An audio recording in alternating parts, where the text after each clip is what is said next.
Boa tarde, amiguinhos do sétimo ano. Voltando aqui com mais um vídeo. Essa semana a gente continua estudando a composição étnica do Brasil e vamos falar um pouco sobre os negros, né? Semana passada a gente falou dos índios, falou dos negros, falou dos portugueses, é, vimos as contribuições que ambos, aliás, esses três grupos étnicos trouxeram para o Brasil, tanto no que diz respeito à formação do, das feições do povo brasileiro, da raça, da cor da pele, como também da questão das contribuições culturais, né? Como, por exemplo, a língua que nós falamos, que é o português, as coisas que nós comemos, enfim, uma série de questões que a gente acabou refletindo na semana passada. E hoje a gente continua falando sobre essa composição étnica do Brasil, mas agora a gente vai falar dos negros. E aí a gente vai além de falar dos negros, a gente vai refletir sobre racismo e democracia racial no nosso país. Então vamos lá. No slide que eu preparei aqui para vocês, e vocês vão ver na atividade também da semana, nós temos as principais rotas de tráfico de escravos que ocorreu desde o século XVI, de 1500 até o século XIX, 1800, né? Então, durante esse período, há estimativas de que entre 3 e 8 milhões de escravos entraram no Brasil. Eles foram levados da África até o Brasil de forma forçada. É um êxodo forçado. Eles saíram da África de forma forçada, foram levados como escravos. Quando a gente fala da escravidão africana, muitas vezes a gente tem aquela visão de que era o branco que escravizava o africano e só o branco escravizava o africano. Isso é verdade em parte. O branco escravizava o africano, mas também dentro da própria África existia escravidão de africano para com africano. E existiam diversos motivos para que uma pessoa se tornasse escravo da outra, lá na África, naquele momento. Por exemplo, quando em algumas tribos era por motivo de adultério, outras tribos é porque uma tribo não pagava dívida, uma pessoa não pagava uma dívida, e aí ele acabava se tornando escravo do cara o qual ele devia.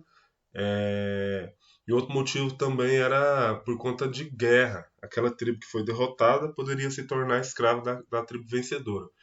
E aí aquelas pessoas que adquiriam escravos, eles acabavam comercializando, fazendo negócios desse escravo dele com o português e com o espanhol, que foram nesse período que a gente está estudando, os grandes, os grandes povos, os grandes países que fizeram escravidão, que fizeram o tráfico de escravos da África para a América. Então aqui a gente tem as rotas principais, né?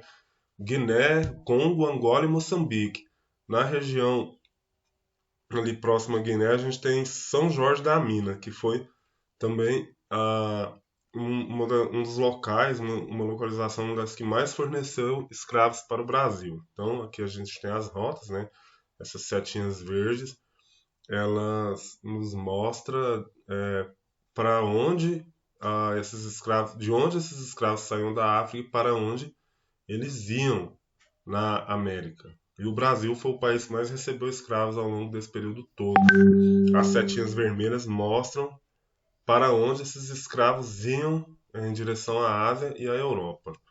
Bom, eles eram transportados em navios negreiros, como a gente pode ver aqui, essa imagem. Isso aqui é uma imagem famosa que representa um navio negreiro e os escravos sendo transportados, né? Eles eram transportados em péssimas condições. Não existia iluminação, não existia ventilação, a embarcação era úmida, muito úmida. É, No tempo de calor, eles sofriam muito com o calor, porque eles eram transportados num local onde não tinha muito espaço, então não existia muito ar, um ar suficiente para todos. Então muitos morriam asfixiados na travessia. Adquiriam muitas doenças nessa travessia por conta da umidade, né? Um espaço muito úmido. A alimentação durante essa travessia, que poderia durar, em alguns casos, até 3 meses, era uma alimentação muito precária, né? E aí, por conta disso, muitos escravos morriam por falta de alimentação adequada, morriam porque adquiriam doenças, e às vezes morriam porque o próprio dono da embarcação, o dono daquela companhia de tráfico negreiro, matava alguns para se livrar de carga, como eles chamavam os africanos, né?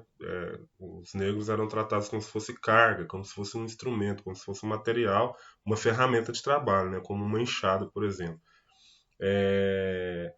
Então nessa imagem aqui a gente vê muito, muito essa questão aí. Essa semana ainda eu quero trabalhar com vocês um trecho de um filme chamado Amistade, para a gente entender como que era esse transporte, né, essa travessia.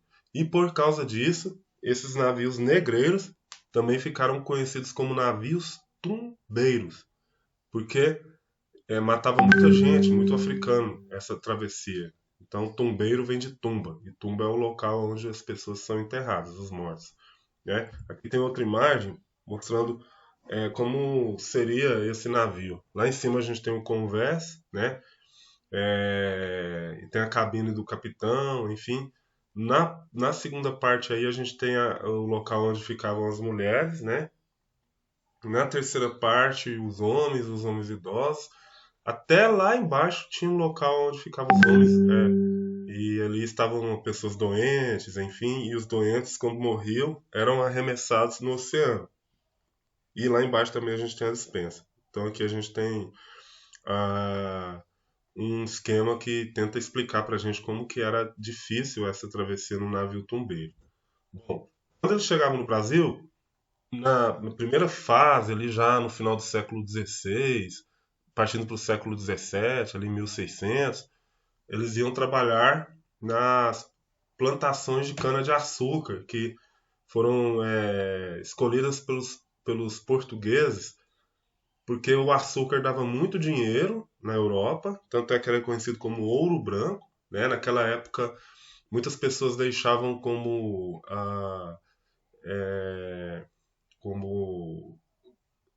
como que fala, gente? Esqueci. Quando uma pessoa morre, como herança, açúcar para o seu herdeiro. Então, deixava sacas e sacas de açúcar para os herdeiros, né? Como herança. E o açúcar valia muito na Europa, por isso que ele era conhecido como ouro branco. E o clima brasileiro era propício para o plantio de cana-de-açúcar, né? Então, eles começaram a plantar açúcar, principalmente na região aliás, cana-de-açúcar, principalmente lá no Nordeste. E aí surgiu uma sociedade. A sociedade brasileira começa a se organizar em volta do engenho de açúcar, né? Aqui a gente tem um modelo nesse slide, um modelo de como funcionava o engenho de açúcar, né? E esse negro, ele vinha para trabalhar nessa produção de açúcar, né? Então a gente tem aqui a Casa Grande, que era o local onde o dono do engenho morava, sua família, as pessoas mais importantes, importantes que eu digo assim, porque naquela época o que tornava a pessoa importante era a sua cor e o seu dinheiro, né? Aqui embaixo a gente tem a senzala, onde moravam os escravos, a moenda, onde era moído, né, a cana para produzir o açúcar. Lá a gente tem as roças, onde o pessoal produzia o alimento para se alimentar. Mais em cima a gente tem o canavial, onde os escravos trabalhavam.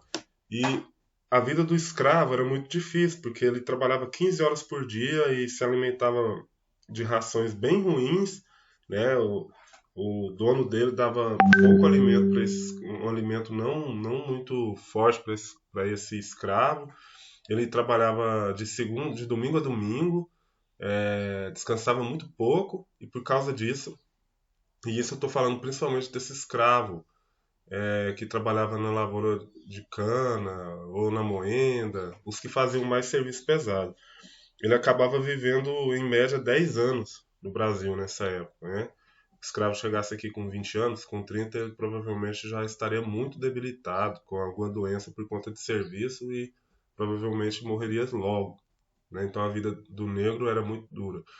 E tem gente que fala que todo negro, assim, tem gente que tem um mito de achar que o negro ele apanhava por qualquer coisa.